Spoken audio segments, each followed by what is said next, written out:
आज हम आपको एक नई कहानी सुनाने जा रहे हैं, दो बिल्ली और एक चतुर बंदर की। एक गांव में दो बिल्ली रहती थी। दोनों बहुत ही अच्छी दोस्त थी और उन्हें जो कुछ भी मिलता था मिल बांट के खाती थी। एक दिन दोनों खेल रही थी। खेलते खेलते दोनों को बहुत तेज भूख लगी और वे भोजन के तलाश में निकल पड़ी। कुछ दूर जाने पर एक बिल्ली को रोटी नजर आई। उसने रोटी को खाने के लिए उठाया।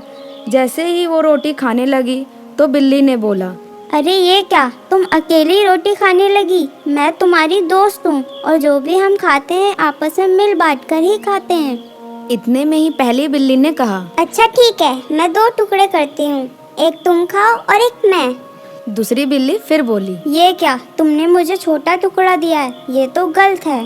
बस इतनी सी बात पर दोनों में झगड़ा शुरू हो गया और फिर इतने में ही बंदर आया। दोनों को झगड़ते हुए देखा और बोला, अरे बिल्ली रानी, क्यों झगड़ा कर रही हो? दोनों ने अपनी दुविधा बताई तो बंदर ने कहा, मैं तुम्हारी मदद कर सकता हूँ। मेरे पास एक तराजू है, उसमें मैं ये दोनों टुकड़े रखकर पता कर सकता हूँ कि कौन सा टुकड़ा बड़ा है और कौन सा छोटा। फिर हम दोनों टुकड़ों को बराबर कर लेंगे। और बोलो, मंजूर है?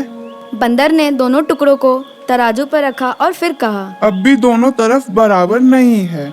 और फिर से वो दोनों टुकड़ों में से एक टुकड़ा तोड़कर खा लेता है। इधर दोनों बिल्लियां आस लगाए बैठी थी कि शायद इस बार दोनों टुकड़े बराबर हो जाएंगे, लेकिन बंदर हर बार ये कहकर एक टुकड़ा खा जाता है कि अभी टुकड़ा बराबर नहीं है। काफी देर तक ऐसे ही चलता रहा और रोटी के टुकड़े पहले से बहुत छोटे हो चुके थे। अब दोनों बिल्लियां बंदर की चालाकी को भाप गई थी।